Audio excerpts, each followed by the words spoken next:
Everyone. तो आज हम स्टार्ट करने जा रहे हैं हमारी रेस्पिरेटरी सिस्टम का टॉपिक नंबर 7 जो है केमिकल रेगुलेशन। अभी हम केमिकल रेगुलेशन पढ़ेंगे, उसके बाद हम न्यूरल रेगुलेशन पढ़ेंगे और आखिर में हम अप्लाइड या क्लिनिकल के 2 टॉपिक्स पढ़ेंगे।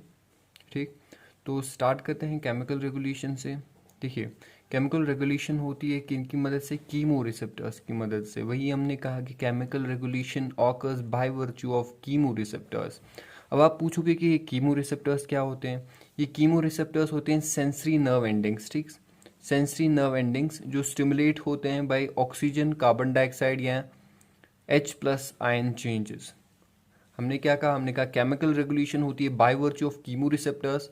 और कीमो रिसेप्टर्स क्या होते हैं? ये होती है सेंसरी नर्व एंडिंग्स जिनको स्टिमुलेट करती हैं ऑक्सीजन, कार्बन डाइऑक्साइड और H+ आयन चेंजेस। इतना क्लियर हो गया? देखिए, अब हमारे अंदर क्या होते हैं? 2 टाइप के कीमो रिसेप्टर्स होते हैं। कुछ कीमो रिसेप्टर्स ब्रेन में प्रेजेंट होते हैं, कुछ कीमो रिसेप्टर्स नेक में प्रेजेंट होते हैं। जो ब्रेन में प्रेजेंट कीमो रिसेप्टर्स होते हैं उनको हमने कहा सेंट्रल कीमो रिसेप्टर्स, और जो नेक में प्रेजेंट है कीमो रिसेप्टर्स उसको हमने कहा पेरिफेरल कीमो रिसेप्टर्स। अब आप पूछोगे कि ब्रेन में ये सेंट्रल कीमो रिसेप्टर्स कहाँ पे होते हैं? तो ये होते हैं मेडुला की वेंट्रल सरफेस पे, ठीक, near the floor of 4th ventricle. ये आपको याद रखना है। क्या? देखिए, कीमो रिसेप्टर्स 2 टाइप के होते हैं। कुछ कीमो रिसेप्टर्स ब्रेन में होते हैं, उनको हम कहते हैं सेंट्रल कीमो रिसेप्टर्स। कुछ कीमो रिसेप्टर्स नेक में होते हैं, जिन्हें हम कहते हैं पेरिफेरल कीमो रिसेप्टर्स। इतना क्लियर हो गया? देखिए, इसके बाद जो पेरिफेरल कीमो रिसेप्टर्स है वो 2 टाइप के, दो जगह पे पेरिफेरल कीमो रिसेप्टर्स होते हैं मेनली। एक तो near the bifurcation of the common carotid artery और near the bifurcation of arch of aorta. ठीक, जो bifurcation of common carotid artery के पास होते हैं उनको हम बोलते हैं कैरोटिड बॉडीज, और जो आर्च ऑफ आयोटा के बाइफर्केशन के पास होते हैं उनको हम कहते हैं आयोटिक बॉडीज। इतना क्लियर हो गया? देखिए, अब हम क्या देखते हैं? अब हम देखते हैं सेंट्रल कीमो रिसेप्टर्स क्या होते हैं। ठीक, सेंट्रल कीमो रिसेप्टर्स डिटेक्ट करते हैं कार्बन डाइऑक्साइड चेंजेस को। ठीक, स्पेशली हाइपरकार्बिया।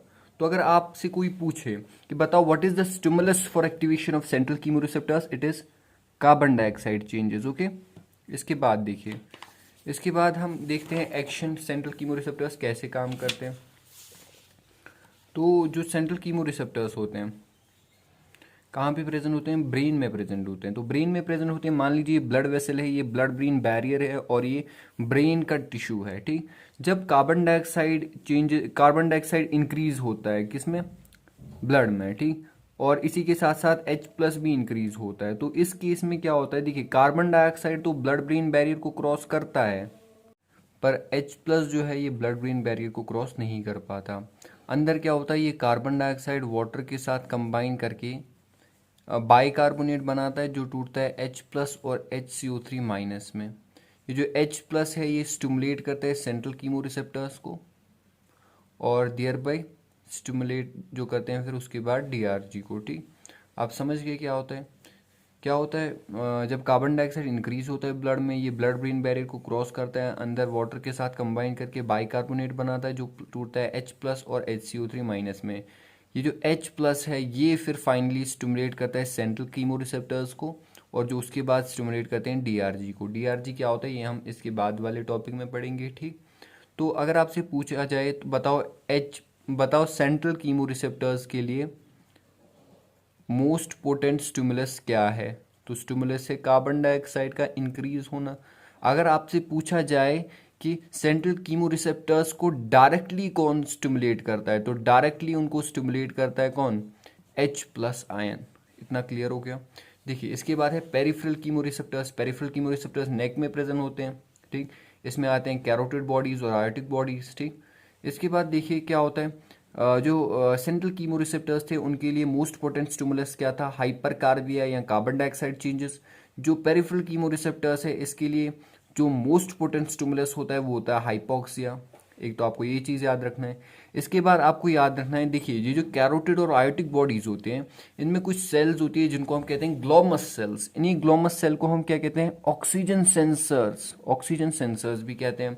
अब देखिए, इन्हीं ग्लोमस सेल्स के through peripheral chemo receptors respiration को रेगुलेट करते हैं। कैसे?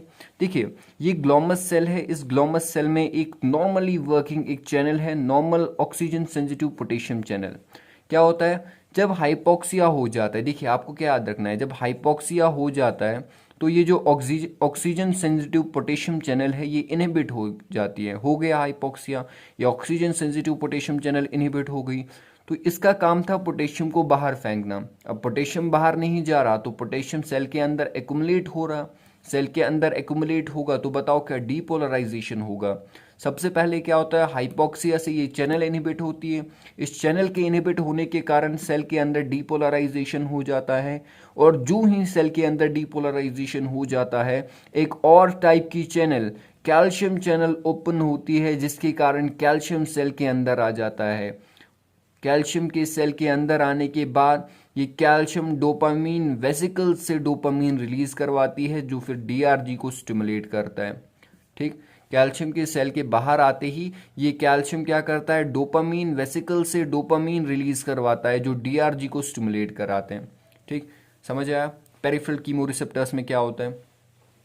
तो यहाँ तक आपको क्लियर है। ठीक, तो इसी के साथ हमारा जो ये पेरिफेरल कीमो रिसेप्टर है ये भी कंप्लीट हुआ। हमने सेंट्रल कीमो रिसेप्टर देखे, पेरिफेरल कीमो रिसेप्टर्स देखे। तो केमिकल रेगुलेशन में इतना ही आता है। केमिकल रेगुलेशन में हमने सबसे पहले क्या देखा था, केमिकल रेगुलेशन क्या होती है। इसके बाद दो जगहों पे होती है, ब्रेन पे होते हैं, ब्रेन पे होती है और नेक पे होती है। ब्रेन में प्रेजेंट होते हैं सेंट्रल कीमो रिसेप्टर्स, नेक पे प्रेजेंट होते हैं पेरिफेरल कीमो रिसेप्टर्स। उसके बाद हमने सेंट्रल कीमो रिसेप्टर्स और पेरिफेरल कीमो रिसेप्टर्स को डिटेल में पढ़ा। Thank you.